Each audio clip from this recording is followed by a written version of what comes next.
Third book की हमने शुरुआत कर दी है और थर्ड बुक में जो चैप्टर्स आएंगे उनमें there are 5 chapters total in your book. पहला जो चैप्टर है वो है फॉर्मेट ऑफ स्टेट, मतलब basically they are going to tell you about annual report of a company, annual report के क्या क्या कंटेंट होते हैं और बैलेंस शीट का format, statement of profit loss का फॉर्मेट और बहुत सारी अलग अलग चीजें। सेकंड चैप्टर में थ्योरेटिकल चीजें होती हैं, एनालिसिस ऑफ फाइनेंशियल स्टेटमेंट क्या होता है, टाइप्स ऑफ एनालिसिस क्या होते हैं, टूल्स क्या होते हैं, उसके बारे में डिस्कशन करते हैं। Chapter number 3 common size comparative statement, analysis of financial statement के दो इंपॉर्टेंट टूल्स जो होते हैं उनसे रिलेटेड है, which is not there in your syllabus, इसलिए वो हट चुका है। चैप्टर नंबर 4 आता है रेशियो एनालिसिस और चैप्टर नंबर 5 आता है कैश फ्लो स्टेटमेंट्स।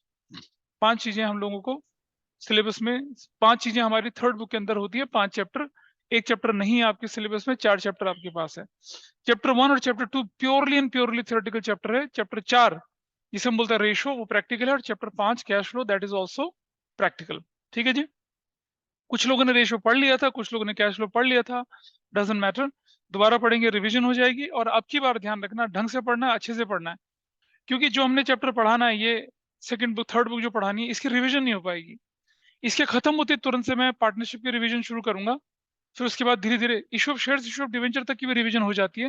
लेकिन ये जो है ना कैश फ्लो और रेशियो, इनकी रिवीजन नहीं हो पाती है, क्योंकि तब तक आपका एग्जाम का टाइम आ जाएगा, बीच में बहुत सारे एग्जाम्स, बहुत सारी चीजें हैं, बहुत सारी प्रोसेस आगे बढ़ते हैं।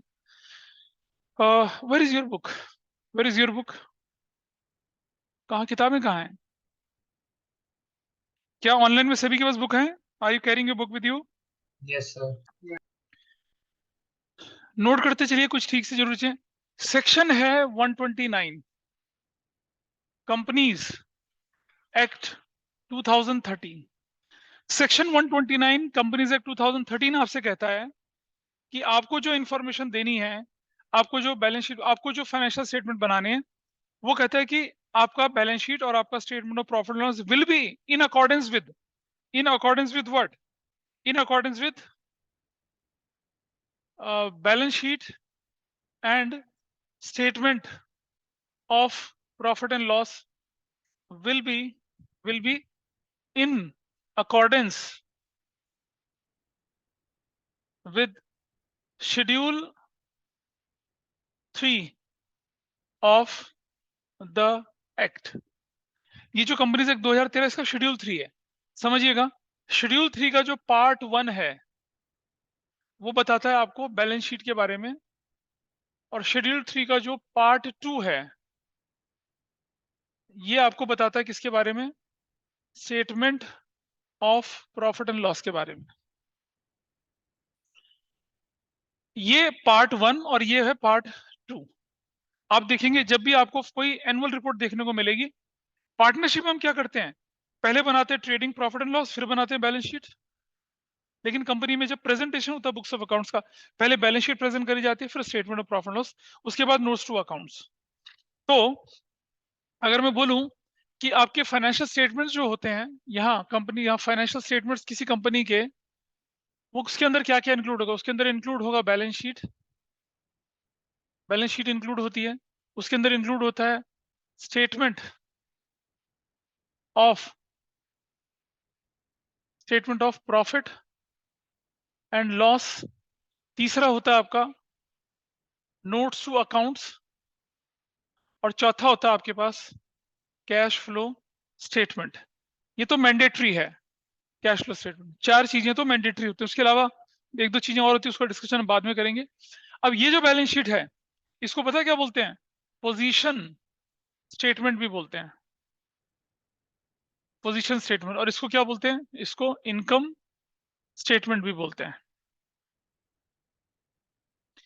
ये जो है आपका ये वाला, ये at a point of time, point of time पे ये बनता है, at a point of time पे। और ये जो होता है ये वाला, ये बनता है एट द ईयर एंड, ये ईयर एंड पे बनता है, पॉइंट ऑफ टाइम पे बनता है, ईयर एंड पे बनता है, ऐसा करके चलती हैं। दोनों के दोनों स्टेटमेंट, दोनों के दोनों स्टेटमेंट वर्टिकल फॉर्म में बनते हैं या हॉरिजॉन्टल फॉर्म में बनते हैं, बताओ बताओ। वर्टिकल नहीं बोलते उसको, बोलते हैं क्या बोलते हैं, इनको हॉरिजॉन्टल फॉर्म। जो स्टेटमेंट फॉर्म होता है वो हॉरिजॉन्टल फॉर्म होता है। वर्टिकल फॉर्म क्या होता है? प्रॉफिट, ट्रेडिंग प्रॉफिट लॉस और बैलेंस शीट, एक कॉलम, दो कॉलम, तीन कॉलम, चार कॉलम। हॉरिजॉन्टल किस लिए बोलते हैं? एक स्टेज में बनता है, फिर 1 साल, 2 साल, 3 साल, 4 साल की इंफॉर्मेशन ऐसे ऐसे आगे चलती है, हॉरिजॉन्टल फॉर्म बोलते हैं। वर्टिकल फॉर्म पार्टनरशिप बनाती है, सोल प्रोप्राइटरशिप वर्टिकल फॉर्म में बनाती है आपकी चीजें। ध्यान रखेंगे इसका। शेड्यूल 3 पार्ट 1, शेड्यूल 3 पार्ट क्या 2, वैसा करके चलते हैं, ठीक है जी। तो बैलेंस शीट को, और जो भी ये जो शेड्यूल 3 है, ये सेक्शन 2 सब सेक्शन 40 इसके हिसाब से काम चलता है। ये सेक्शन सीयूटी के लिए इंपॉर्टेंट है सारे के सारे, उस पर ध्यान रखिएगा। बोर्ड एग्जाम में तो they might ask, they might not ask, but CUET exam के लिए जरूरी है ये सारी की सारी चीजें,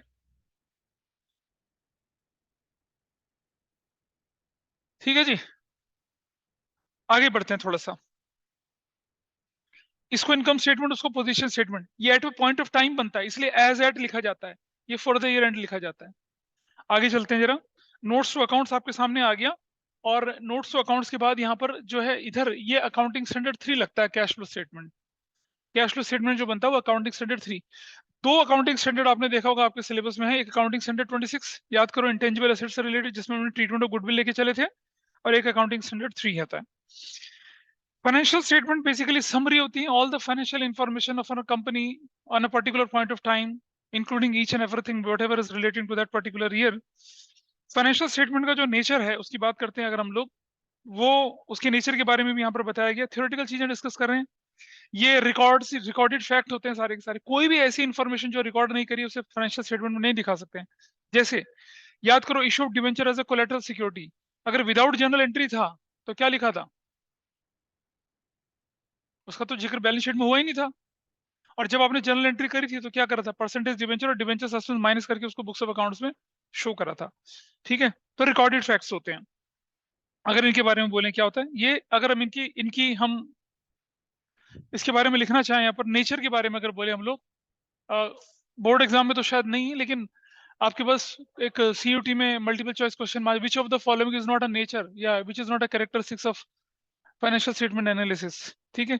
एक क्या है, ये रिकॉर्डेड फैक्ट है, दिस इज रिकॉर्डेड फैक्ट्स, ये आपको जानते हैं अच्छे से, इसमें बोलने की बात नहीं है, ठीक है। उसके बाद क्या चलती है, अकाउंटिंग जो कन्वेंशंस होती हैं, अकाउंटिंग की कन्वेंशंस, उनको फॉलो करते हैं। बचपन में पढ़ा था आपने अकाउंटिंग के कन्वेंशंस, अजम्पशंस, प्रिंसिपल्स, उस पर चलता है, ठीक है जी। अकाउंटिंग के कंसेप्ट, अकाउंटिंग के कंसेप्ट भी इस पर फॉलो होते हैं। ये अकाउंटिंग के कंसेप्ट, अकाउंटिंग की कन्वेंशंस, अकाउंटिंग प्रिंसिपल्स, सब 11th क्लास का आपके सामने है। देखिए, अकाउंटिंग के कंसेप्ट की जब आप बात करते होते हैं तो गोइंग कंसर्न कंसेप्ट की बात करते होते हैं, गोइंग कंसर्न, और कौन कौन से कंसेप्ट अकाउंटिंग के? मनी मेजरमेंट था, कन्वेंशंस भी हुआ करते थे, प्रूडेंस के कन्वेंशन, मतलब 11th क्लास का है कंटेंट ये वाला, इसको हम ज्यादा ध्यान देने की कोशिश नहीं करते। फिर अकाउंटिंग स्टैंडर्ड की बात करते हैं हम लोग, अकाउंटिंग स्टैंडर्ड, इसकी बात करते हैं, नंबर 5। और थोड़ा आगे चल रहे हैं तो कौन सी अकाउंटिंग पॉलिसीज को आप फॉलो करेंगे उसका डिटेल डिस्कशन आपका यहाँ पर होता है। तो हम बोल रहे हैं क्या, अकाउंटिंग पॉलिसीज, अकाउंटिंग पॉलिसीज की बात चलती है यहाँ पर। नंबर 6, सिर्फ और सिर्फ थियोरेटिकल चीजें हैं। अकाउंटिंग जो हम फाइनेंशियल स्टेटमेंट में दिखा रहे हैं लार्जली एस्टिमेट्स पर बेस्ड होती है, एस्टिमेट्स बेस्ड होती है ये, ठीक है। और नंबर 7 हम बोल रहे हैं क्या, सोर्सेज ऑफ फाइनेंशियल इंफॉर्मेशन हमारा क्या होता है, यही एनुअल रिपोर्ट जिसकी बात कर रहे हैं हम लोग, यही फाइनेंशियल स्टेटमेंट इसकी बात करते हैं। तो क्या है हमारा, सोर्सेज ऑफ इंफॉर्मेशन है ये, सोर्सेज ऑफ इंफॉर्मेशन है। थ्योरी के पॉइंट ऑफ व्यू से ये दोनों चैप्टर बहुत इंपॉर्टेंट है, इसकी थ्योरी पे हम डिटेल डिस्कशन कर रहे हैं। अब जरा समझिए कि किसी कंपनी की अगर आप एनुअल रिपोर्ट उठाएंगे तो उसके अंदर क्या क्या कंटेंट होते हैं, ठीक है। शुरुआत करते हैं सबसे पहले, report by the board of directors, जिसके अंदर बेसिकली क्या होता है, डायरेक्टर्स रिस्पॉन्सिबिलिटी स्टेटमेंट होता है, डायरेक्टर्स का रिस्पॉन्सिबिलिटी स्टेटमेंट होता है, बोर्ड ऑफ डायरेक्टर की रिपोर्ट होती है। अभी डायरेक्टर का रिस्पॉन्सिबिलिटी स्टेटमेंट क्या होता है, डायरेक्टर लिखते हैं एनुअल रिपोर्ट के शुरू में कि we hereby declares that information provided in this annual report is the best to our knowledge, और उसे साइन कर देते हैं।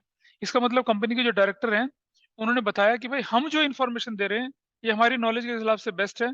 अगर फ्यूचर में कोई गड़बड़ कुछ भी पाई जाती है तो वो डायरेक्टर जिन्होंने साइन करा है उस रिपोर्ट को वो रिस्पॉन्सिबल, उनको पनिशमेंट मिलेगी अगर कोई भी चीज गलत होती है तो उन्हें ये एक रिस्पॉन्सिबिलिटी स्टेटमेंट देना पड़ता है। वरना क्या होगा, रिपोर्ट छप जाए ये स्टेटमेंट ना दें तो क्या बोलेंगे बाद में दुनिया वाले, कल को कुछ गड़बड़ छप जाती तो वो बोलेंगे हमें तो पता नहीं, हमने तो साइन ही नहीं किया था जी। तो आपको एक स्टैच्यूटरी रिक्वायरमेंट है सेबी की कि आपको एक साइन करके डॉक्यूमेंट देना पड़ता है कि we the director of, we undersign hereby declares that information provided in this annual report is accurate, correct to the best of our knowledge। ऐसा करके उन लोगों को डायरेक्टर रिस्पॉन्सिबिलिटी स्टेटमेंट सबसे पहला जरूरी कंटेंट है। फिर है ऑडिटर की रिपोर्ट शेयर होल्डर के लिए। एक ऑडिटर है, उसकी रिपोर्ट है किसके, शेयर होल्डर के लिए। शेयर होल्डर्स को ऑडिटर की रिपोर्ट दी जाती है, ठीक है। तो जब हम बात कर रहे हैं किसकी, एनुअल रिपोर्ट के कंटेंट की, तो उसके अंदर क्या क्या चीजें निकल कर आ रही हैं आप देखेंगे। उसके अंदर डायरेक्टर का रिस्पॉन्सिबिलिटी स्टेटमेंट निकल कर आ रहा है, एनुअल रिपोर्ट निकल कर आ रही है, और फाइनेंशियल स्टेटमेंट्स। फाइनेंशियल स्टेटमेंट के 4 कंपोनेंट बताए आपको, कौन कौन से, balance sheet schedule 3 part 1, statement of profit loss schedule 3 part 2, notes to accounts और कैश फ्लो स्टेटमेंट। ये चारों के चारों आपके फाइनेंशियल स्टेटमेंट। तो जब आप एनुअल रिपोर्ट देखेंगे ना, आपको एनुअल रिपोर्ट के अंदर ये चीजें आपको दिखेंगी। ऐसा करके चलते हैं हम लोग, और आगे चलते हैं थोड़ा सा। नोट्स टू अकाउंट्स जो है आपके, उसके बारे में बता रहे हैं। नोट्स टू अकाउंट्स के अंदर जो भी अकाउंटिंग पॉलिसीज आप फॉलो करते हैं वो सारी की सारी होती है उसके अंदर। और आपने balance sheet, statement of profit loss का अगर डिटेल बाइफरकेशन चाहिए आपको तो वो नोट्स टू अकाउंट्स के अंदर आपको दिखेगा। थोड़ा आगे चलते हैं। एक्सप्लेनेटरी नोट्स होते हैं। मान लो कोई एक इंपॉर्टेंट इन्फॉर्मेशन आपको देना चाहते हैं, वो नोट्स के अंदर इंक्लूड नहीं होती है, वो क्वांटिटेटिव नहीं है, एज ए फुट नोट आप उसको एक्सप्लेनेटरी नोट में बना के दे सकते हैं। जैसे मान लो हमने बोला भाई डेप्रिसिएशन है, अब मुझे क्या पता कि डेप्रिसिएशन के 12 मेथड में से कौन सा मेथड लगा है, तो हम एक नीचे छोटा सा इंफॉर्मेशन दे तो।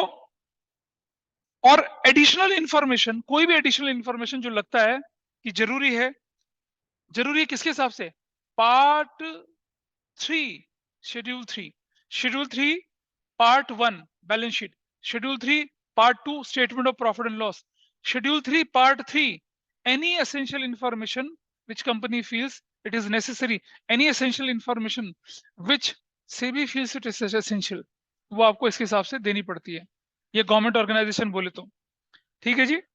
और आपने देखा था ऊपर हमने बोला था ना कि एक report by the board of directors होती है। रिपोर्ट अब क्या कर रही है आपकी बुक में धीरे धीरे करके एक्सप्लेन कर रहे हैं। एक डायरेक्टर अपना रिस्पॉन्सिबिलिटी स्टेटमेंट देता है वहां पर, और वो बताता है कि भाई जितनी भी इंफॉर्मेशन हमारी दे रखी है सारी की सारी क्या है। ये पेज नंबर 1.4 पे हम हमारी नॉलेज के हिसाब से पेज नंबर 1.4 में लिखा ना, डायरेक्टर रिस्पॉन्सिबिलिटी स्टेटमेंट, ऑडिटर की रिपोर्ट, शेयर होल्डर। एक बात समझिएगा, ऑडिटर होते हैं चार्टर्ड अकाउंटेंट्स, ठीक है। वो दो तरह के होते हैं, एक इंटरनल ऑडिटर होते हैं, एक एक्सटर्नल ऑडिटर होते हैं, ठीक है। अगर आप लोग जो ऑनलाइन अगर हैं यहाँ पर, आई जस्ट वेट, मैंने ना दूसरे वाले बैच में एक एनुअल रिपोर्ट डाबर की प्रेजेंट करी थी, और अगर आप ज्वाइन करते हैं तो दिख जाएगा आपको, और अगर नहीं ज्वाइन करते तो नॉट एन इश्यू। 421 पेज की रिपोर्ट है डाबर की, 421 पेज की रिपोर्ट, ठीक है जी। हाँ, नहीं अभी देखना नहीं है, I am just referring it here. 421 page की रिपोर्ट ये थी, और इस रिपोर्ट में शुरू शुरू में क्या कर रखा है उन्होंने, अपनी कंपनी के बारे में बता रखा है। ऑनलाइन वालों को दिख रहा होगा, शायद देख रहे हैं, कंपनी के बारे में दिख रहा है, फाइनेंशियल इंफॉर्मेशन, हमारा विजन क्या है, हमारा मिशन क्या है, सारी सारी हमारे प्रिंसिपल्स क्या है। ये देखिए, अगर आप इस पेज को देखते हैं जो स्क्रीन पर मैंने चला रखा है, पेज नंबर 9 पर, ऑनलाइन वालों को दिख रहा होगा शायद, देखो Yes, board of sir. Director में क्या है, अमित वर्मन है, मोहित वर्मन है, आनंद सिंह वर्मन है, साकेत, आदित्य वर्मन। ये सब लोग कौन है, ये असली है, बर्मन जो है वो डाबर के मालिक हैं। और नीचे देखिए आप, यहाँ पर नीचे डायरेक्टर हैं Falguni Nayar, Mohit Malhotra, PD Narang, PN Vijay Narayanan, executive vice president finance and company AK Jain, auditors Walker Chandiok and company LLP. और इंटरनल ऑडिटर कौन है, Price Water House Cooper limited, पीडब्ल्यूसी जिसे बोलते हैं ना, वो इनके इंटरनल ऑडिटर है। External auditor ministry of corporate affairs क्या करती है, अपॉइंट करती है कि भाई जाओ इस कंपनी के क्या कर दीजिए, आप ऑडिट करिए। तो कहीं एक्सटर्नल ऑडिटर आपके यहाँ कोई गलती ना निकाल ले तो हम क्या करते हैं, इंटरनल ऑडिटर भी अपॉइंट करते हैं। और ये काम जो होती है बिग फोर को, बिग फोर में से किसी पीडब्ल्यूसी अमंग द बिग फोर, उसको उसने अपना ऑडिटर बना रखा है, इंटरनल ऑडिटर है। और आप देख रहे हैं State Bank of India, Punjab National, Standard Chartered, Hong Kong, Shanghai banking, HSBC बोलते हैं इसको, सिटी बैंक और HDFC, ICIC, Bank of Nova Scotia, IDBI, Axis Bank, ये सब इनके क्या है। और ये देखिए आप यहाँ पर कॉर्पोरेट ऑफिस है डाबर का कौशाम्बी साहिबाबाद में, और रजिस्टर्ड ऑफिस है आसफ अली रोड न्यू दिल्ली में। ये इनके ऑफिस से रिलेटेड इन्फॉर्मेशन है। इसके बाद अगर आप चलते चलेंगे तो इनके मैनेजिंग डायरेक्टर की फोटो, सीईओ की फोटो, डाबर के प्रोडक्ट, दुनिया भर की चीजें, चलते चलते चलते चलते अगर मैं बहुत लास्ट तक पहुंचता हूं तब जाके मेरी ये corporate social responsibilities, it is moving very fast. असली फाइनेंशियल्स जो आते हैं इनके, असली फाइनेंशियल जो इनके आते हैं वो बहुत बाद में आते हैं, बहुत ही बाद में। बोर्ड एंड मैनेजमेंट की रिपोर्ट है, कॉर्पोरेट ओवरव्यू है, मतलब 421 पेज कम थोड़ी होता है। और ये इन्फॉर्मेशन उनको क्या करनी पड़ती है before they publish this to the common public. मतलब अगर आप डाबर के शेयर होल्डर है ना, तो आपके घर एक बुकलेट आएगी, पूरी की पूरी किताब की कॉपी बन के प्रिंट होके आती है हर साल ये। अगर आपके पेरेंट्स डायरेक्ट मतलब डाबर में मेजोरिटी शेयर होल्डर या कुछ भी होंगे, या फिर 10, 20, 50 हजार शेयर उनके होते हैं, तो वो हर शेयर होल्डर, वैसे this their responsibility, her share holder को प्रिंटेड कॉपी भेजनी होती है, लेकिन इलेक्ट्रॉनिक मोड है, मेल पे भेज देते हैं उसको। लेकिन जो बहुत खास खास लोग होते हैं उनको ये क्या करते हैं, हार्ड कॉपी सॉफ्ट कॉपी दोनों भेजते हैं, ऐसा करके। और सारी की सारी इंफॉर्मेशन इसके अंदर क्या होता है।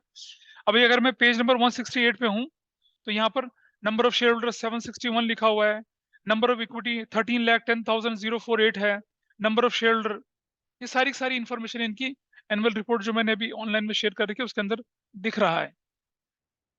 और इसके बाद जाके देखेंगे आप, बैलेंस शीट दिखती है, स्टेटमेंट ऑफ प्रॉफिट लॉस दिखता है, नोट्स अकाउंट्स, दुनिया भर की इन्फॉर्मेशन है। सो अगर हम इसको देखने बैठ गए, ओवरव्यू करने लगे, तो हमारे पूरा का पूरा दिन बीत जाएगा, कम नहीं पड़ेगा, लेकिन उतना हमें देखना नहीं है। थोड़ा आगे बढ़ते हैं। ऑडिटर की रिपोर्ट जो शेयर होल्डर को होती है, उसमें वो सारी सच्चाई लिखता है। कौन सा auditor? External auditor. Internal auditor तो घर का होता है, एक्सटर्नल ऑडिटर सारी सारी इन्फॉर्मेशन लिखता है। अगर वो कुछ आपकी कंपनी के खिलाफ लिख दे तो मिनिस्ट्री ऑफ कॉर्पोरेट अफेयर्स आपके खिलाफ इंक्वायरी चालू करती है, और आपकी कंपनी का बैंड बजने के चांसेस पूरे पूरे होते हैं। तो कोशिश करी जाती है कि जो इंटरनल ऑडिटर हैं वो अपने अकाउंटिंग को इतना अच्छा करें कि एक्सटर्नल ऑडिटर उस पर उंगली ना उठा सके। अब पीडब्ल्यूसी बड़ी हस्ती है या दामोदर वॉकर बड़ी हस्ती है, कौन है बड़ा इनमें से? ऑब्वियसली पीडब्ल्यूसी है। तो उनका नाम और उनका काम इतना भारी होता है, तो एक्सटर्नल ऑडिटर जो है उन पर क्वेश्चन मार्क लगाते ही नहीं है, क्योंकि एक्सटर्नल ऑडिटर से ज्यादा केपेबल और ज्यादा नॉलेजेबल और ज्यादा एक्सपर्ट ये इंटरनल ऑडिटर है इनके। तो इसलिए चीजें शेयर होल्डर की जो रिपोर्ट होती है ऑडिटर की, स्मूथ चली जाती है। अगर रिपोर्ट में कुछ गड़बड़ होती है तो उसे कहते हैं to qualify the report. Report को क्वालिफाई करने का मतलब होता है रिपोर्ट पे ऑब्जेक्शंस लगा देना। और आपको मालूम है मोदी नगर वाले मोदी, इनका बिजनेस कैसे डूबा था? इनका बिजनेस डूबा था, एक ऑडिटर ने, एक्सटर्नल ऑडिटर ने इनकी रिपोर्ट को क्वालिफाई कर दिया था, और तब से इनके बुरे दिन शुरू हो गए। मोदी पहले टाटा बिरला को टक्कर देता था, आज ठीक है मोदी नगर वगैरह हैं, एक बीटाडीन ट्यूब बनाते हैं और कुछ कॉस्मेटिक्स बनाते हैं लोग, लेकिन उतने पावरफुल बिजनेस नहीं है जितना मोदी के एक मल्टी मार्केटिंग की चेन है, लेकिन वो अभी भी टाटा का या बिरला का मुकाबला नहीं कर सकते, लेकिन उस समय था। टाटा नगर है जैसे, मोदी नगर है पूरा का पूरा, उन्होंने बसाया हुआ है, लेकिन अब उनकी शान उतनी नहीं है।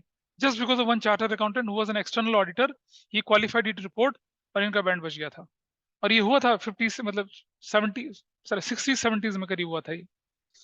क्योंकि वो जो चार्टर्ड अकाउंटेंट थे जो जिन्होंने इनकी रिपोर्ट को क्वालिफाई किया था, उनका पोता जो था ना, वो हमारी कंपनी का एक, जिसके मतलब कॉर्पोरेट में मैंने भी कुछ साल काम किया, तो हमारी कंपनी का वो हमारा बॉस हुआ करता था, उसके दादाजी ने मोदी का बैंड बजाया था। चलो, फाइनेंशियल स्टेटमेंट आ गया आपके सामने, आपके सामने आपकी बैलेंस शीट है। और मैंने जब इशू ऑफ शेयर्स पढ़ाया था तो आपको बैलेंस शीट को अच्छे से करवाया था, कंटेंट को अच्छे से बताया था। एक बार हम दोबारा से इसको क्या करेंगे, रिकॉल करेंगे। Let us start. सबसे पहले हम देखते हैं कि हमारी बैलेंस शीट कौन से फॉर्म में है, हॉरिजॉन्टल फॉर्म में है। ऊपर इक्विटी एंड लायबिलिटीज है, नीचे क्या है आपके पास, एसेट्स है।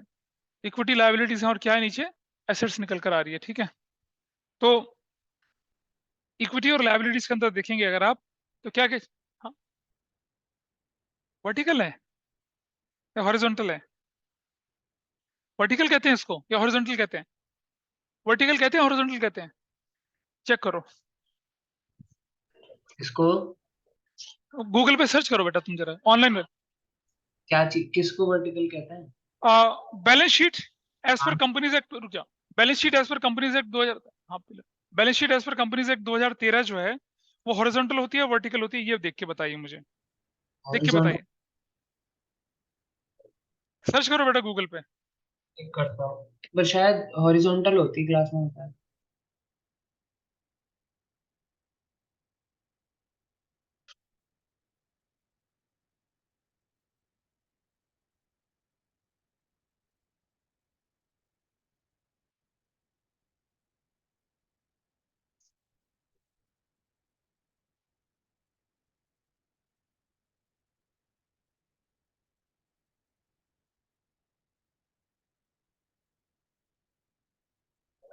हाँ जी, कोई बात, रुक जाओ रुक जाओ। गूगल पे तो वर्टिकल आ रहा है। हाँ मैं दिखाता हूँ आपको, रुक जाइए, मैं दिखा रहा हूँ आपको।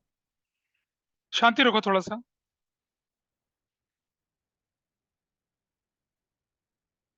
Can you see this? Online वाले देखेंगे जरा एक बार। No sir. अभी दिखा रहा हूँ, रुक जाओ यार। ये दिख रहा है कुछ? स्क्रीन पर दिख रहा है ये? हाँ हाँ। होल्ड करिए।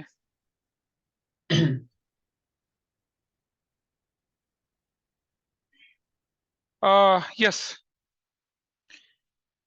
आप जरा देख लें एक बार। दिखा भी स्क्रीन पर? हाँ दिख रहा है, दिख रहा है। चलिए, इसका मतलब ये हुआ कि मैंने जो शुरू में बताया वो गड़बड़ हो गया। इसको रेक्टिफाई करते हैं। देखिए, पर इसको वर्टिकल कहते क्यों, मतलब मैं अगर। मैं मैं मैं बता रहा हूँ क्यों कहते हैं वर्टिकल। रुक जाइए, करेक्शन के लिए थैंक यू। वर्टिकल क्यों बोला जाता है, इसको ध्यान से सुनना। हॉरिजॉन्टल क्यों बोला जाता है, जरा ध्यान से सुनना। अक्सर कंफ्यूजन है, मैं भी गड़बड़ा गया। देखिए सुनो, अगर टी शेप है, टी शेप, अगर टी शेप अगर है अकाउंट की फॉर्म में है, तो उसे क्या बोलेंगे आप लोग उसको? हॉरिजॉन्टल।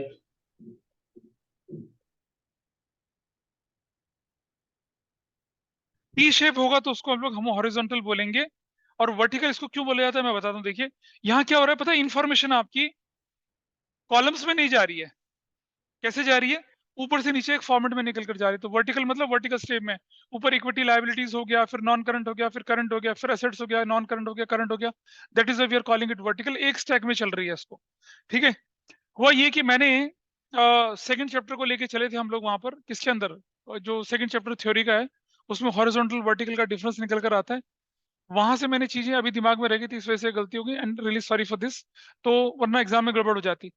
नया जो फॉर्मेट है, जो फॉर्मेट आप लोगों को फॉलो करना है देखिए ये वाला, मैं इसकी स्क्रीन की रिकॉर्डिंग में भी चला जाएगा।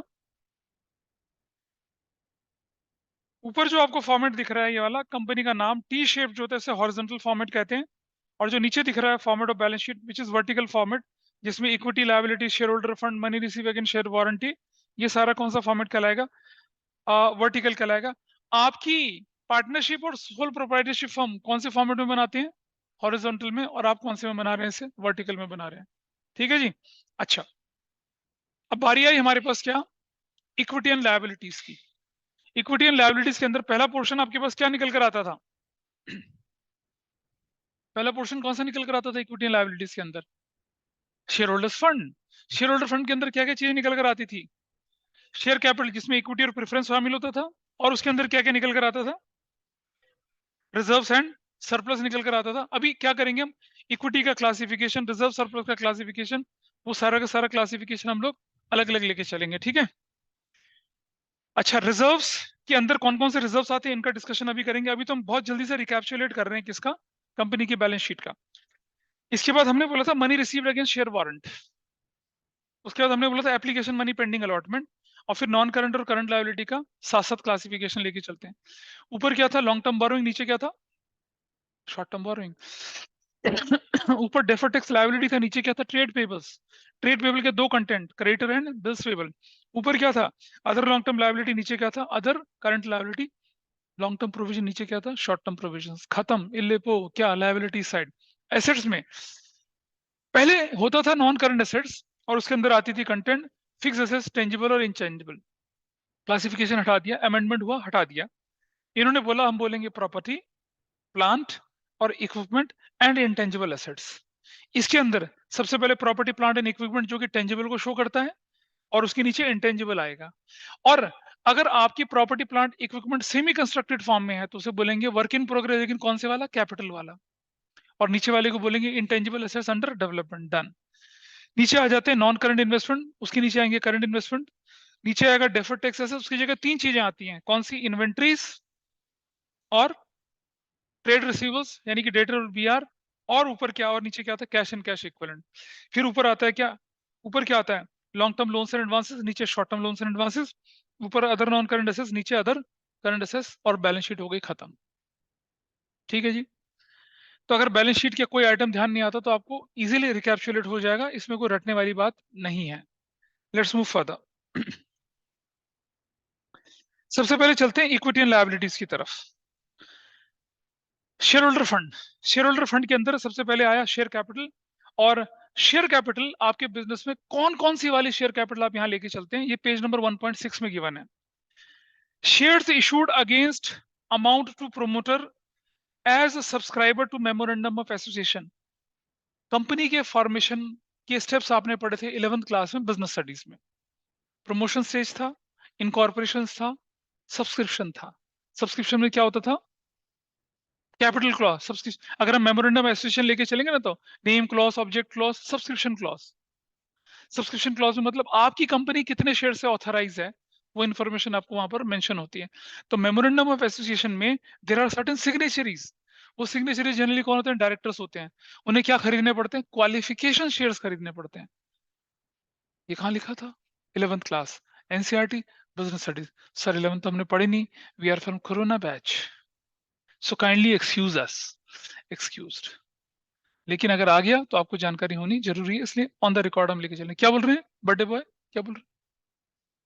हमने बोला कि you are from corona batch, so kindly. Company के फॉर्मेशन के स्टेजेस, मेमोरेंडम ऑफ एसोसिएशन में कैपिटल क्लॉज, उसकी बात कर रहा था मैं। तो share issued for private placement. अब आप कैपिटल मार्केट पढ़ेंगे बिजनेस स्टडीज में, तो शेयर इशूड फॉर क्या? Private placement. मतलब आपने क्या कर दिया, बजाय कि पब्लिक को शेयर देने के लिए बड़े बड़े corporate houses, mutual fund company, insurance company को दे दिया शेयर अलॉट। प्राइवेट प्लेसमेंट कहलाता है ये। ठीक है जी। आपने शेयर इशू कर दिया पब्लिक को सब्सक्रिप्शन के लिए। आपने क्या कर दिया, अपने शेयर इशू करे कंसिडरेशन अदर देन कैश के लिए, बिजनेस खरीदने के समय में और एसेट्स खरीदते समय, ये भी पॉसिबल है। ठीक है जी। तो चार तरह से दिखाया गया आपकी किताब में यहाँ पर। वो चारों की चारों तरीके से आप क्या कर सकते हैं, शेयर कैपिटल को जो इशू किया गया उसको दिखाएंगे बुक्स ऑफ अकाउंट्स में। ऑथराइज कैपिटल क्या होती है?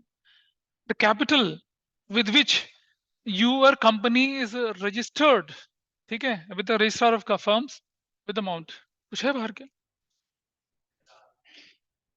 हाँ,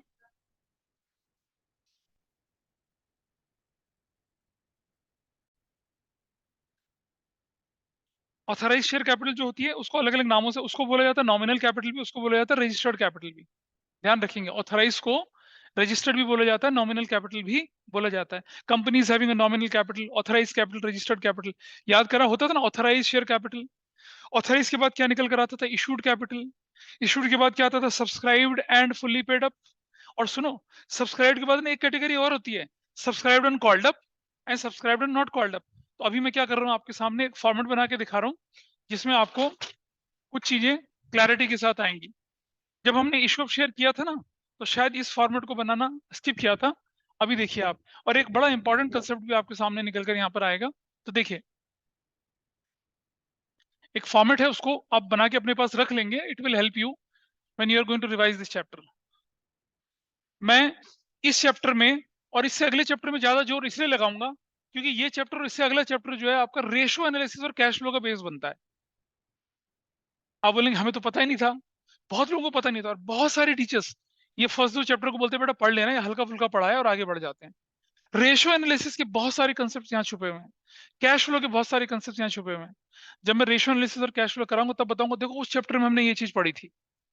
देखिए, अब हमारे पास क्या है? ऑथराइज्ड, ऑथराइज्ड या नॉमिनल या रजिस्टर्ड कैपिटल, जो भी हमारे पास थी। सपोज हमारे पास 5 लाख शेयर्स थे, इक्विटी शेयर थे at the rate of ₹10 each थे। ठीक है जी। अब ऑथराइज के बाद हमारे मन में आया, हमने क्या कर दिया? इशूड कर दिया। हमने क्या कर दिया? 4 लाख इशू कर दिया तो नॉट इशूड कितने हुए? नॉट इशूड कितने हुए? 1 लाख। 10 लाख नहीं है, 1 लाख है, 5 लाख, 1 लाख नॉट इशूड है। इशूड के बाद भी हमने क्या कर दिया? सब्सक्राइब्ड लिखा, सब्सक्राइब्ड, और ये हो गया अनसब्सक्राइब्ड। सब्सक्राइब्ड कितने हैं आपके पास? देखिए, सपोज 436 3,80,000 सब्सक्राइब, तो 20,000 क्या हो गए? अनसब्सक्राइब हो गए, अंडर सब्सक्रिप्शन हो गया। पर क्या इशू फेल हो जाएगा? अगर ये 90% से कम होता, not as per companies act, as per SEBI guidelines, तो क्या हो जाता? इशू फेल हो जाता।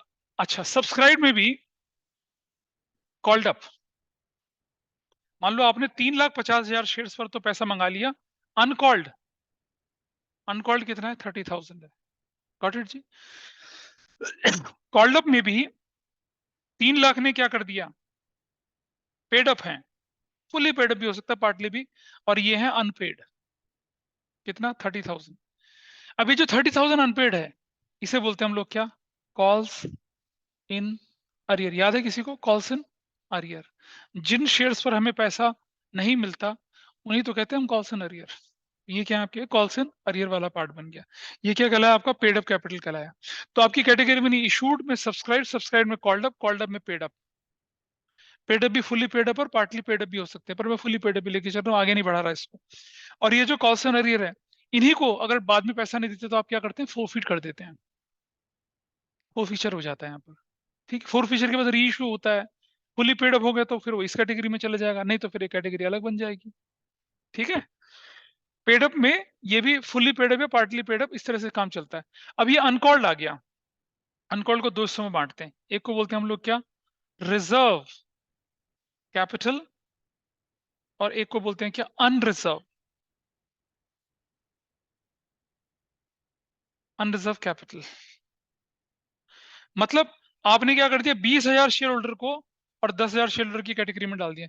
ये जो 20,000 वाले हैं, इनको बोला आपने कि भैया ऐसा है, अभी तो हम आपसे पैसा लेंगे नहीं, जब कंपनी वाइंड अप होगी तब मंगाएंगे तुमसे पैसा। मतलब reserve capital is a part of uncalled capital. ठीक है, reserve capital is a part of capital which is not being called up during the life time of a company, it is being called up at the time of winding up. जब winding up करेंगे, यानी dissolution होगा ना firm का, company का, उस समय आपको पैसे की जरूरत पड़ती है। याद है, रियलाइजेशन एक्सपेंसेस दुनिया भर के खर्चे करने पड़ते हैं, तब हमें पैसे की जरूरत पड़ेगी, तो इन लोगों से हम पैसा मंगवा लेंगे। ऐसा करके होता है। इनको शेयर होल्डर का स्टेटस मिलता है। इन्होंने पूरा पैसा कंपनी को नहीं दे रखा होता, पर फिर भी इनको शेयर होल्डर का क्या मिलता है? स्टेटस मिलता है। और ये क्या करते हैं? इनको डिविडेंड डिविडेंड सब कुछ मिलेगा, लेकिन इनसे पैसा जो होगा इनका, वो कब मंगवाएंगे आप इनसे पैसा? वो वाइंडिंग अप के टाइम पे, उससे पहले नहीं मंगवाएंगे। तो आपकी इश्यू ऑफ शेयर्स वाले चैप्टर में एक डिफरेंस आता था, differentiate between reserve capital and capital reserve. Reserve capital is what? Created out of capital profits, या कैपिटल रिजर्व? फर्क है रिजर्व कैपिटल और कैपिटल रिजर्व। कैपिटल रिजर्व क्या होता है? Which is created out of capital profits. Reserve capital is a part of uncalled capital, which is not being called up during the lifetime of a company. It is being called up only at the time of winding up of a company. उसे कहते हैं हम reserve capital. Reserve capital, capital reserve का difference issue of shares में एक important difference होता है, जो आप जब इशू ऑफ शेयर्स को रिवाइज कर रहे हो तो उस समय भी देख लेंगे। आई थिंक मैंने शायद इसको लेकर नहीं चला था, लेके चला था, डिफरेंस तो लेके चला था शायद, लेकिन ऐसे क्लासिफिकेशन नहीं बताया था आपको। ठीक है, तो यहाँ पर इसका काम भी पूरा हो गया। अब आप समझ पा रहे हैं इशूड क्या होता है। ठीक है, और एक और चीज दिमाग में रखिएगा, issued capital can be equal और less than the authorise capital. ये जो होती है ना, ये या तो इसके बराबर होगी, इससे कम होगी, इससे ज्यादा नहीं हो सकती। कंपनी के 5 लाख शेयर हैं ऑथराइज, और कंपनी ने 7 लाख शेयर की एप्लीकेशन, ना ना ना, बिल्कुल नहीं। 5 लाख शेयर्स हैं तो 5 लाख से ज्यादा आप इशू नहीं कर सकते हो। हाउएवर सब्सक्राइब जो है वो कितना भी हो सकता है। 5 लाख शेयर थे ऑथराइज, 5 के 5 लाख इशू कर दिए, एप्लीकेशन आ गई 1 करोड़ शेयरों की, वो हो सकता है। Application can be more than authorised, more than issued, but authorise can not be more than, मतलब issued can not be more than authorise, उससे ज्यादा नहीं जा सकते हैं, इसका ध्यान रखेंगे। नहीं राघव? अच्छा, सब्सक्राइब आपको पता चल ही रहा है। सब्सक्राइब में फुली पेड अप, सब्सक्राइब में नॉट फुली पेड अप। अगर फुली पेड अप हैं तो ठीक, नॉट फुली पेड अप में तो फोर्फेटेड शेयर उसी के अंदर ऐड हो जाते हैं। ये हमने बैलेंस शीट बनाते समय इशू शेयर्स में देखा था। और इसके बाद चलते हैं आगे थोड़ा सा। Subscribed and not fully paid up जो होते हैं उसमें से हम क्या करते हैं, कॉल्स एंड एरियर को माइनस करते हैं। अच्छा, कई बार क्या हो जाता है पता है, कई बार कॉल्स एंड एडवांस हो जाती है, तो कॉल्स एंड एडवांस कहाँ चली जाती है, अदर करंट लायबिलिटी का पार्ट बन जाती है। लेकिन कॉल्स एंड एरियर, चाहे कॉल्स एंड एरियर अकाउंट खोला जाए या चाहे कॉल्स एंड एरियर अकाउंट ना खोला जाए, वो subscribed and not fully paid up में से क्या होती है, माइनस होती ही है। भाई होता ना क्वेश्चन, हम दो तरह से करते हैं, विदाउट ओपनिंग क्या, calls and arrear account, with calls and arrear account.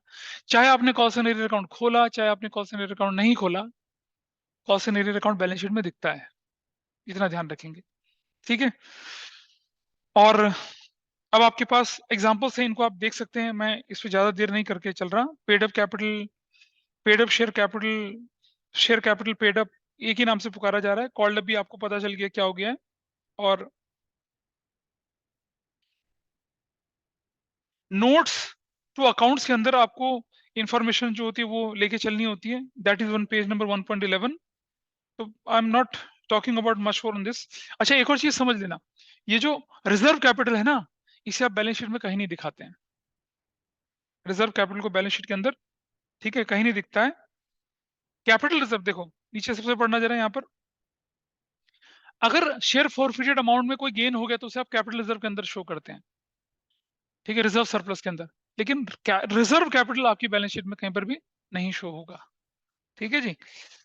अब आ जाते हैं किसके अंदर हम लोग, अपनी अगली कैटेगरी है वो रिजर्व्स एंड सरप्लस।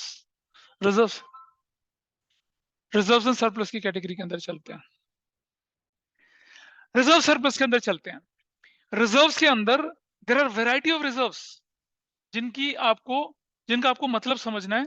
और वो मतलब समझेंगे तो क्वेश्चन करते समय जब हम रेशो पढ़ेंगे या कैश फ्लो पढ़ेंगे आपको ज्यादा आसानी हो जाएगी। एक सीक्वेंस में पहले रिजर्व पढ़ लेते हैं क्या है। शेड्यूल 3 कंपनीज एक्ट में बैलेंस शीट के अंदर रिजर्व्स एंड सरप्लस की हेडिंग है। उस हेडिंग के अंदर रिजर्व्स के अंदर क्या क्या चीजें निकल कर आती हैं उनको देखते हैं, एक एक करके देखते हैं उनको, कौन कौन से रिजर्व्स आते हैं और वो रिजर्व्स कैसे बनते हैं, और उन रिजर्व के बारे में आपको जानना जरूरी है।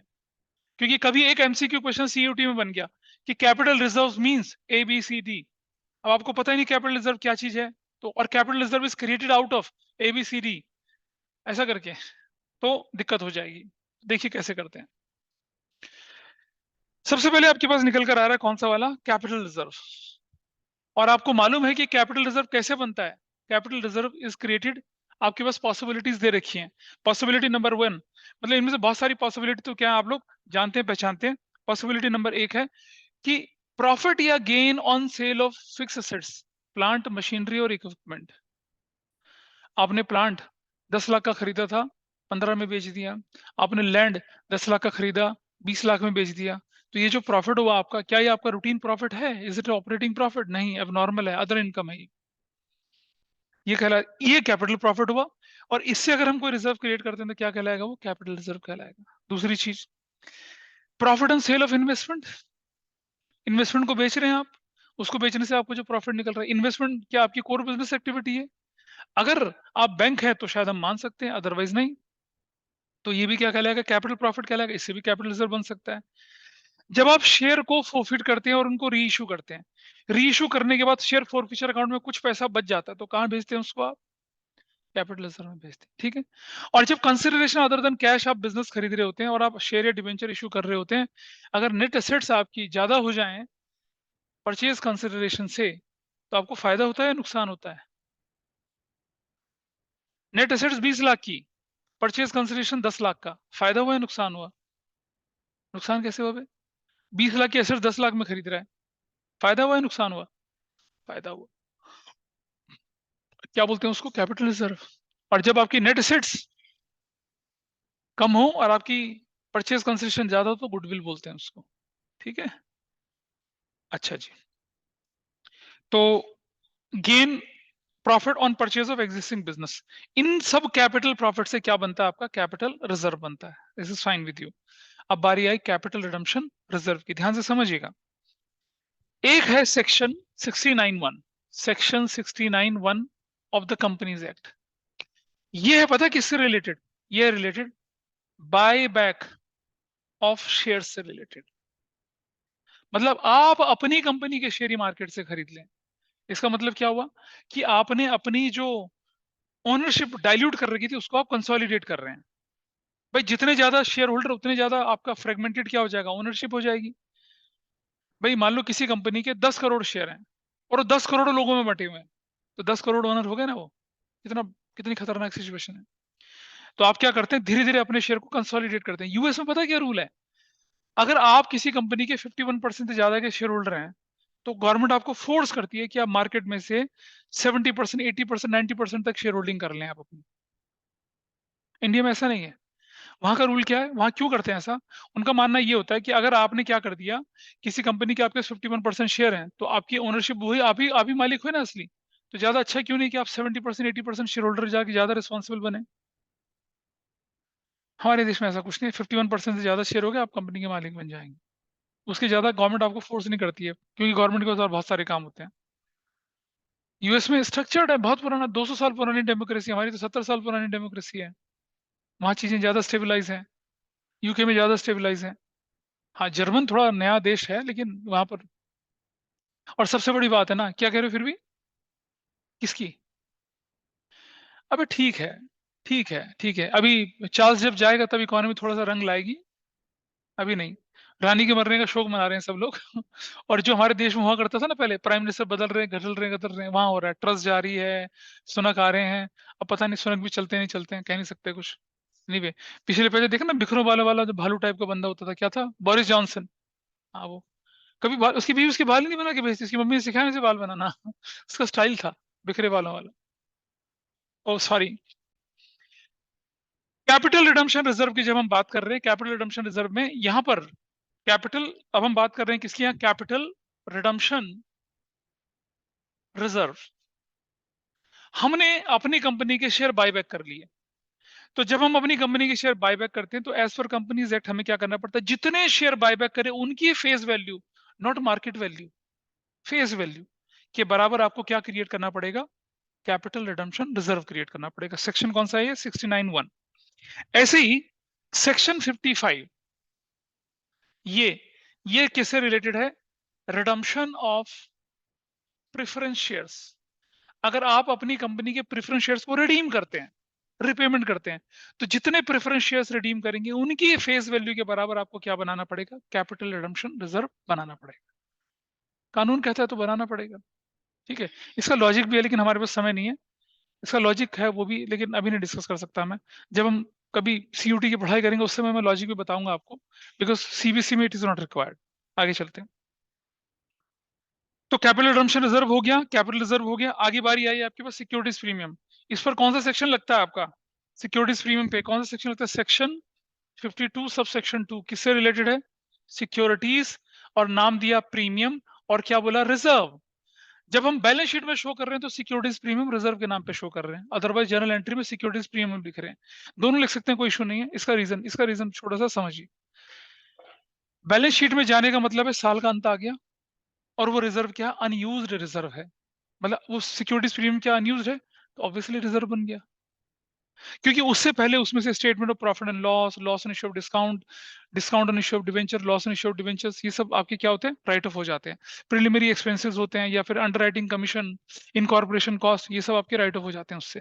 फिर जो बच गया ऑब्वियसली रिजर्व ही तो है। तो इसलिए फिर बारी आती है एक और, आपका अगला जो पॉइंट है वो है section 71(4). Section 71(4), this is relating to, इसे कहते हैं हम लोग क्या, capital, sorry, debenture redemption reserve. अगर आपको डिवेंचर का रिडम्पशन करना है तो डिवेंचर की फेस वैल्यू के बराबर आपको क्या करना पड़ेगा, क्या करना पड़ेगा, डिवेंचर की फेस वैल्यू के बराबर आपको रिजर्व बनाना पड़ेगा, सेक्शन 71 का 4 पार्ट, ठीक है। लेकिन एक चीज और है, ये तो कंपनीज एक्ट ने बोला, एक और एक्ट है जो कि बोलता है, वो उसका मैं लिख रहा हूं यहाँ पर इसी में, और क्या है ये बोलता है, क्या रूल, ये नोट कर ले, बढ़िया इंपॉर्टेंट चीज है, रूल 18(7)(b), ठीक है, of the companies share capital and debentures rule 2014, इसके हिसाब से भी आपको क्या बनाना पड़ता है, डीआरआर। डीआरआर बनाने के दो एसेंशियल रूल्स हैं, एक तो कौन सा सेक्शन, सेक्शन 71(4), सेक्शन 71 सबसेक्शन 4 है, और एक क्या है, rule 18 subsection B, subsection B, rule 18, मतलब rule 18 section 7 subsection B, companies share capital and debenture rules 2014, इसके हिसाब से भी आपको क्या बनाना पड़ता है, डीआर। नहीं याद नहीं कर रहे हैं यार, this is for your reference, कभी पढ़ा हो तो दिमाग में क्लिक तो करेगा, अब पढ़ा ही ना हो तो क्या करेंगे। आप बताइए मुझे, आपके स्कूल में चैप्टर पूरा हुआ ना, फर्स्ट वाला, किसी के स्कूल में हुआ होगा, हुआ होगा, हुआ था, डिटेल में पढ़ाई करी है, नहीं करी, हाँ, उन्होंने कहा कि भाई पढ़ लो, आप पढ़ लो पढ़ लो पढ़ लो, ठीक है, तो लेकिन जानना जरूरी है। इसके बाद आ रही आती है रिवैल्यूएशन रिजर्व की, समझिए जरा। रिवैल्यूएशन जब हम अकाउंट बनाते थे तो क्या करते थे बताइए, एसेस की वैल्यू कम ज्यादा, लायबिलिटी की वैल्यू कम ज्यादा, एसेस बढ़ जाती है क्रेडिट में, लायबिलिटी घट जाती है क्रेडिट में, वाइस वर्सा डेबिट में, ठीक है जी। यानी कि क्या होगा कि आप क्या बनाएंगे, रिवैल्यूएशन रिजर्व बनाएंगे। अगर आपकी एसेट्स की वैल्यू अपवर्ड चली गई तो your revaluation reserve will increase, और डाउनवर्ड चलेगी तो क्या होगा, आपका खत्म होगा। Company, companies account, companies act 2013, partnership act 1932 नहीं पढ़ रहे हैं हम, कंपनीज एक्ट कह रहा है बनाना है तो बनाना है भाई, फिर आप नहीं कोरिलेट करेंगे ना, कंपनी पार्टनरशिप में तो बहुत कुछ होता है जो यहाँ नहीं होता है, ऑब्वियसली फॉर्म ऑफ ऑर्गेनाइजेशन बदल जाती है, स्ट्रक्चर होराइजन सब ब्रॉड हो जाता है, ठीक है। पार्टनरशिप एक बैंक अकाउंट से काम चला रही थी, 20-20 बैंकों में अकाउंट होते हैं। पार्टनरशिप फॉर्म जो होती है उनकी औकात है कि पीडब्ल्यूसी से अपने ऑडिट करवाएं, मुश्किल है, काफी मुश्किल काम है उनके लिए, इतना तो उनका टर्नओवर नहीं होगा जितना पीडब्ल्यूसी फीस ले लेगा, ठीक है। तो बहुत यहाँ हॉराइजन बढ़ जाता है, revaluation reserve is a huge huge thing. You purchase some machinery, you purchase some plant at a very lower price and its value is going to increase, उसका बेनिफिट कैसे दिखाएंगे आप, बोलिए।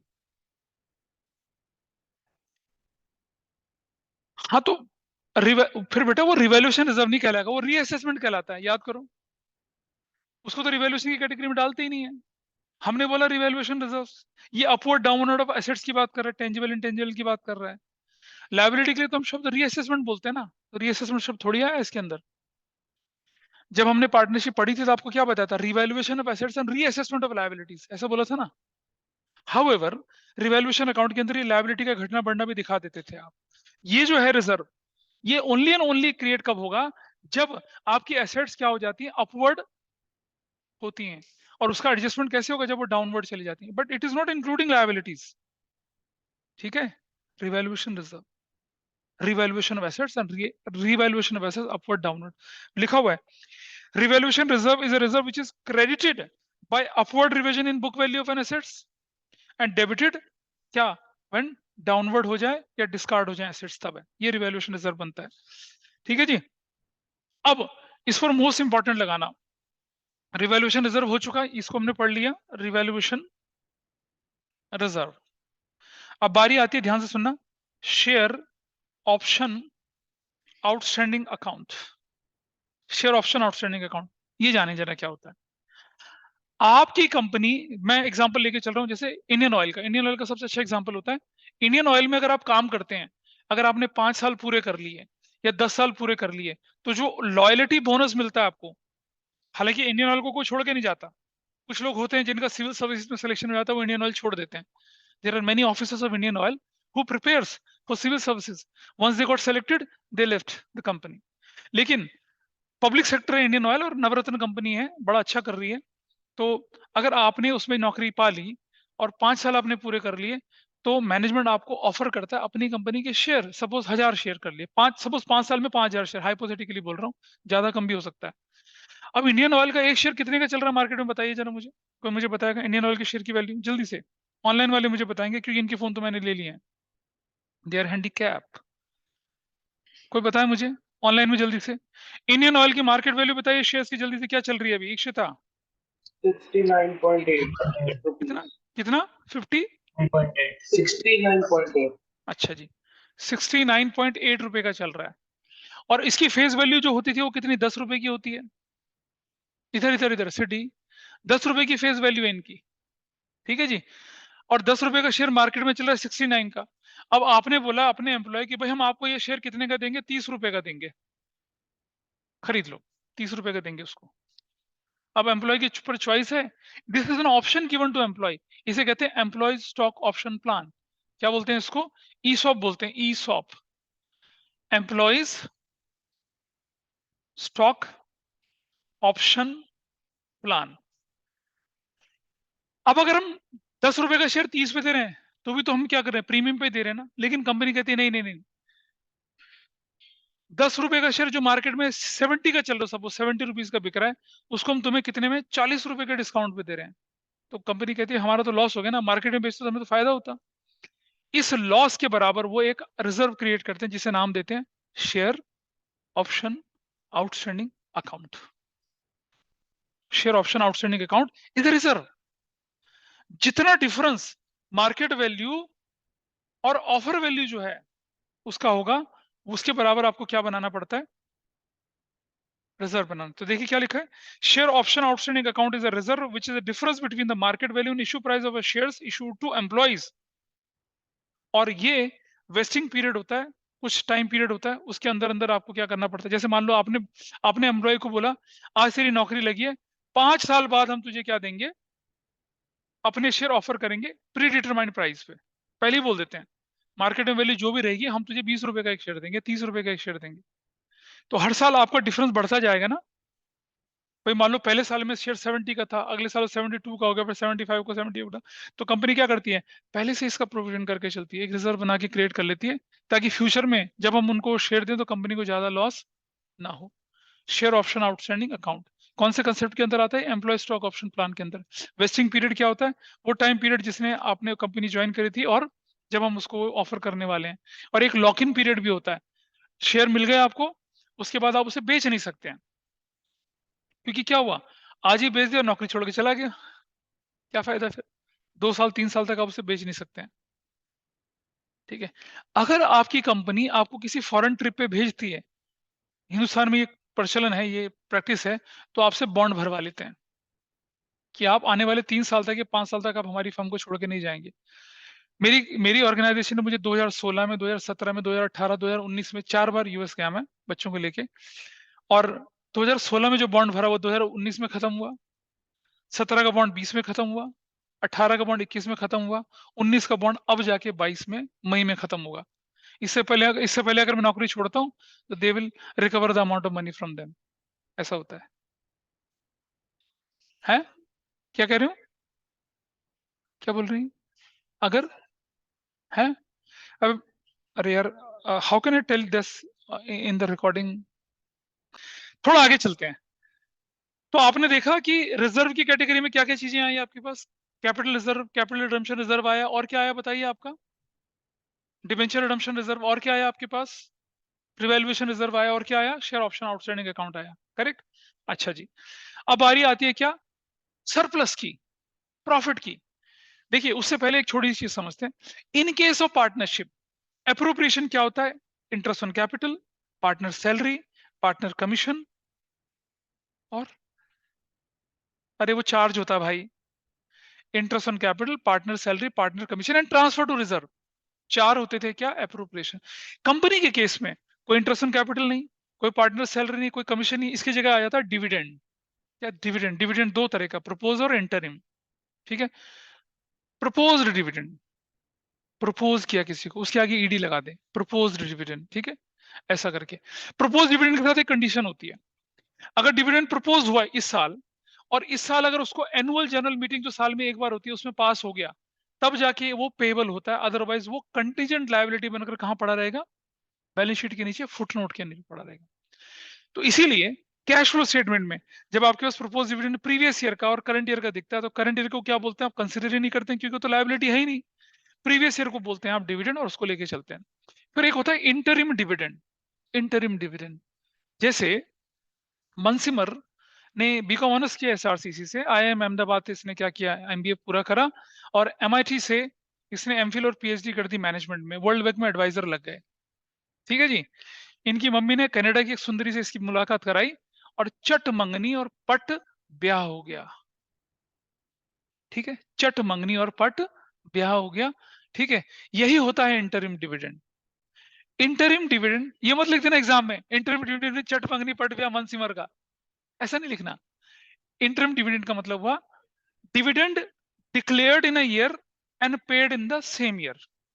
मतलब propose dividend is something different, लेकिन company ने देखा profit बहुत ज्यादा हो गया, अच्छा खासा है, हमको अपने शेयर होल्डर को वो गेन ट्रांसफर करना है, तो वो क्या करते हैं during the year without annual general, वो कंडीशन नहीं है एनुअल जनरल मीटिंग पास करने की, बिल्कुल नहीं है।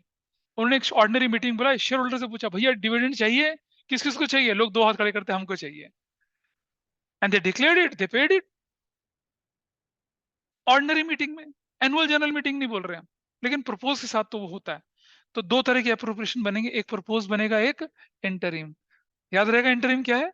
हाँ हाँ, dividend proposed as well as paid in the same year. जबकि प्रपोज डिविडेंड क्या होता है? Propose in a year, approval in AGM, it is payable. ठीक है, you can change the sundry from London, Canada, you can Australia वगैरह जो भी है, यूएस, है ना? ठीक है।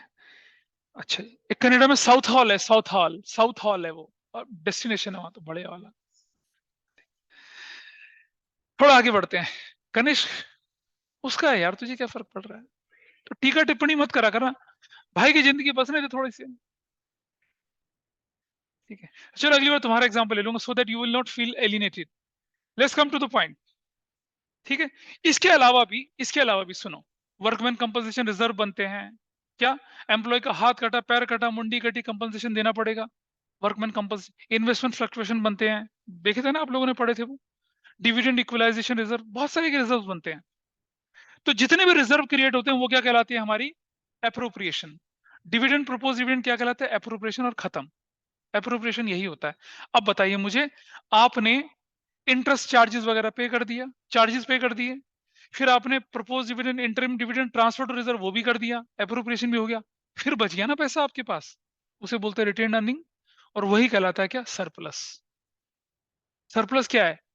सारे चार्जेस माइनस कर दिए, सारे एप्रोप्रिएशन माइनस कर दिए, और सारे रिजर्व्स, एप्रोप्रिएशन में भी रिजर्व्स करने के बाद जो बच गया उसे क्या कहते हैं आप? उसे कहते हैं आप सरप्लस कहते हैं। ठीक है। अच्छा, एक चीज समझिएगा, एक बहुत बड़ी गलतफहमी लोगों के मन में होती है, देखो कैसे। भाई ये हमारा नोट्स टू अकाउंट्स है, नोट्स टू अकाउंट्स है, ऐसे नोट्स टू अकाउंट्स है, ठीक है जी। हमने हेडिंग डाली रिजर्व्स एंड सरप्लस। जैसे मैंने बोला capital reserve, capital reserve 2 lakh रुपए का। मैंने बोला सिक्योरिटीज प्रीमियम रिजर्व 3 लाख रुपए का, ठीक है। और मैंने बोल दिया capital redemption reserve suppose 1 lakh का, तो टोटल रिजर्व मेरा 6 लाख का हो गया। अब मैंने यहां पर बोला statement of profit and loss, ठीक है। मैंने यहां लिखा surplus, that is statement of profit and loss 5 lakh का। तो भाई टोटल कितना हो गया मेरा? 11 लाख हो गया, करेक्ट। तो जो बैलेंस शीट में रिजर्व सरप्लस जाएगा कितने का लिखे जाएगा? 11 लाख का लिखे जाएगा। Now see the reverse situation, surplus की जगह मैंने लिख दिया statement of profit and loss, और यहां मैंने लिख दिया 9 लाख ब्रैकेट में। इसका मतलब क्या हुआ? It's a loss. अब सरप्लस 6 लाख का, नहीं रिजर्व 6 लाख का, और आपका जो स्टेटमेंट पर लॉ, तो फिर ये कितना होगा? 3 लाख आपका क्या दिखेगा? नेगेटिव। तो रिजर्व एंड सरप्लस नेगेटिव दिखता है। इसका मतलब ये नहीं है कि रिजर्व में से लॉसेस माइनस करें, merely they are placed together, mathematically figure final comes out to be negative. It doesn't means कि लॉसेस को हमने किससे माइनस, राइट ऑफ, ये राइट ऑफ नहीं हुआ है, it is basically a placement together, जिसकी वजह से मैथमेटिकली फिगर क्या बन गई है? नेगेटिव बन गई है। तो लोगों के दिमाग में एक बड़ा मिसकंसेप्शन चला जाता है क्या, कि भाई हमने जो इंफॉर्मेशन डाली है इसका मतलब ये नहीं है, मैं दोबारा बोल रहा हूं, कि रिजर्व में से लॉसेस माइनस हुए हैं, सिटी जागो, ऐसा नहीं है। ये दोनों को साथ डाल दिया, मैथमेटिकली ये नेगेटिव हो गया। ठीक है, ये अलग है, ये अलग है। क्लियर है चीज? ध्यान रखेंगे इसका। तो फिर मैंने आपको बताया था क्या, कि एक और चीज समझिएगा जरा, कि कब statement of profit and loss जो होता है, statement of profit and loss और surplus of statement of profit and loss में क्या फर्क होता है? Statement of profit and loss जो है पॉजिटिव नेगेटिव कुछ भी हो सकता है। Surplus of statement of profit and loss मतलब सारे चार्जेस, सारे अप्रोप्रिएशन करने के बाद फिर भी आपके पास रिटेन अर्निंग रह गई, प्रॉफिट रह गया, तो उसको क्या बोलेंगे आप? क्या बोलते हैं उसको? स्टेटमेंट ऑफ प्रॉफिट सरप्लस बोलते हैं उसको, ठीक है। Money received against share warrant हमने पहले डिस्कस करा था आप लोगों के सामने, इसलिए डिस्कस नहीं करें। Share application money pending allotment, आपने देखा share application money pending allotment non current liability के भी ऊपर रखी हुई है, सुपर से भी ऊपर है ये। फिर क्वेश्चन अराइज होता है कि application money pending allotment current liability कब कब होता है? तो आपकी बुक में आंसर है, जब इशू ओवर सब्सक्राइब हो गए और एक्सेस एप्लीकेशन मनी आपको वापस करनी है, विद इन 30 डेज वापस करनी है, तो क्या कहलाएगा? Current liability. जब क्या हो गया, कंपनी को मिनिमम सब्सक्रिप्शन नहीं मिला, तो कंपनी को सारा पैसा वापस करना पड़ेगा 30 डेज के अंदर अंदर, तो भी क्या कहलाएगा? ये अदर करंट लायबिलिटी कहलाएगा, ठीक है। और जब आपने क्या कर लिया, आपने क्या करा कि एक्सेस एप्लीकेशन मिली, उसको अलॉटमेंट तक और कॉल स्टेज तक लेके चले गए, और वो कॉल जो होती है कॉल से एडवांस होती है, और वो भी क्या होती है? विद इन ईयर सेटल करनी पड़ती है, तो भी ये करंट लायबिलिटी बनती है। 3 कंडीशन में करंट लायबिलिटी, ओवर सब्सक्रिप्शन का पैसा वापस कर रहे हैं, एक्सेस मनी को कॉल तक ले जा रहे हैं, ठीक है। और ये क्या करते हैं? मिनिमम सब्सक्रिप्शन ही पूरा नहीं, इशू कैंसिल हो गया, एप्लीकेशन मनी पेंडिंग अलॉटमेंट क्या बन जाती है? Current liability, and that has to be paid off, ठीक है। लायबिलिटी के अंदर चलते हैं, नॉन करंट लायबिलिटी और करंट लायबिलिटी का डिस्कशन करना है, लेकिन उससे पहले समझ लीजिए, कंपनीज एक्ट कहता है कि non current liabilities are those which are not current liabilities, यानी कि पुरुष वो है जो स्त्री नहीं है, स्त्री वो है जो पुरुष नहीं है, लड़का वो है जो लड़की नहीं है, लड़की वो है जो लड़का नहीं है, बच्चा वो जो बूढ़ा नहीं है, बूढ़ा है जो बच्चा नहीं है। मजाक चल रहा है कुछ? नहीं, मजाक नहीं चल रहा, बात सही है। तो आपको क्या ध्यान रखना है?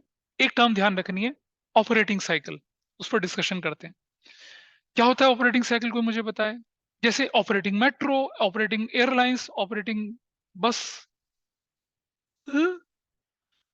नहीं भाई, अथर्व ने क्या करा, मेट्रो स्टेशन में देखा ना आपने, साइकिल स्टैंड बने रहते हैं और साइकिलें किराए पे मिलती हैं, these operating cycles.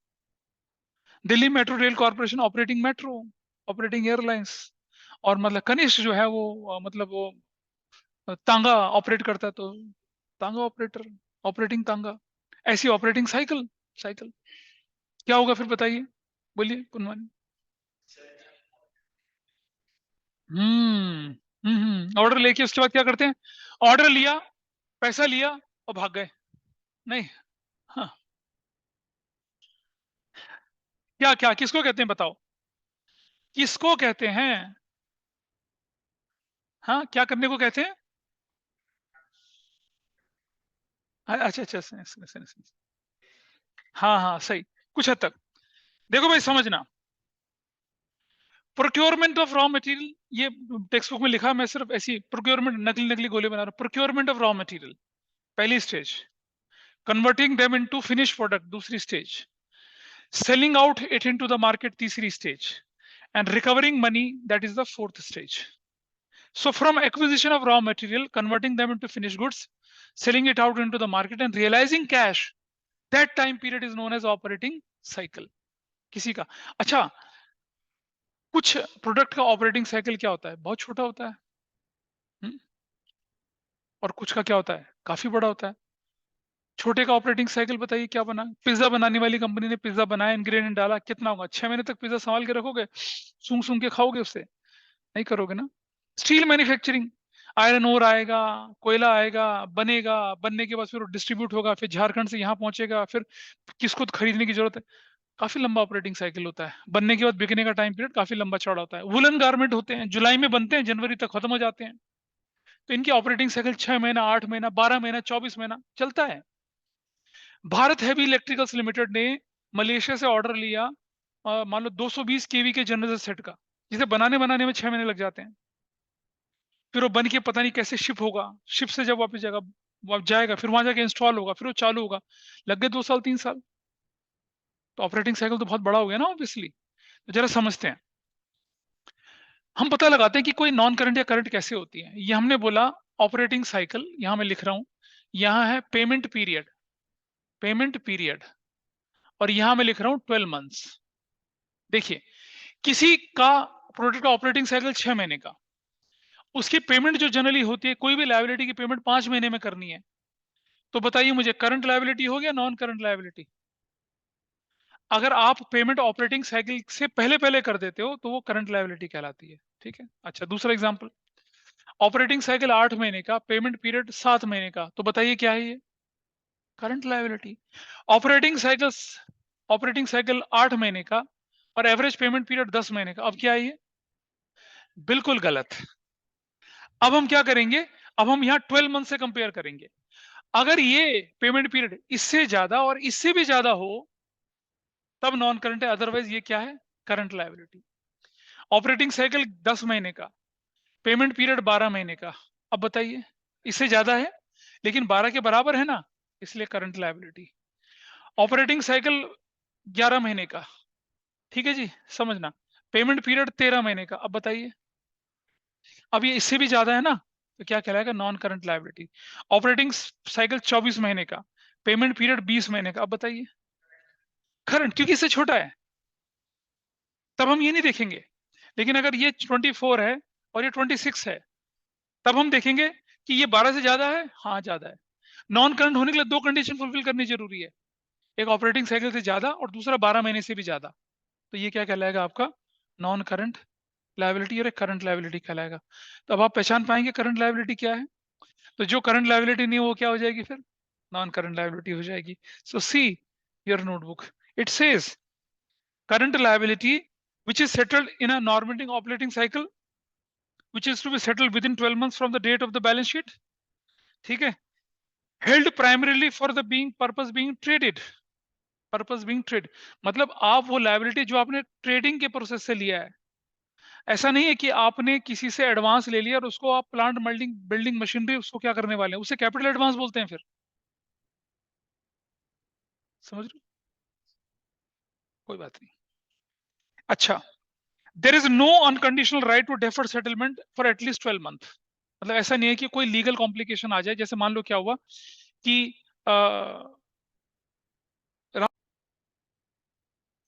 Operating cycle के अंदर अंदर पे हुआ तो करंट लायबिलिटी, 12 महीने के अंदर अंदर हुआ तो दो करंट लायबिलिटी, ठीक है। और ऑपरेटिंग साइकिल 12 महीने से कम हो गया बोल दिया हम लोगों ने, ऑपरेटिंग साइकिल 12 महीने से ज्यादा हो गया, तो हमने अभी डिस्कस किया ना कैसे करते हैं इसका, ये हिसाब किताब देखा, primarily for being trading purpose के लिए लिया, ठीक है। जैसे मान लो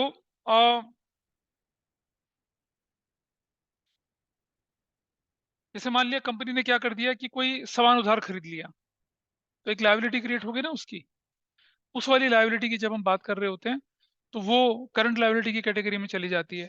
लेकिन जब हम बिल्डिंग प्लांट मशीनरी के लिए किसी से उधारी कर रहे होते हैं तो उसको फिर हम इस तरह की लायबिलिटी लेके नहीं चलते हैं। आगे चलते हैं। There is no unconditional right to defer settlement for at least 12 month from the date of balance sheet. कई बार क्या होता है कि जैसे मान लिया हमारी कंपनी के अगेंस्ट क्या हो गई, इंक्वायरी चल रही है, हमारे अकाउंट फ्रीज हो गए, अब हमने किसी का पैसा 3 महीने में चुकाना था, अब हमारे तो अकाउंट फ्रीज हो गए, पैसे कैसे चुकाएंगे भाई?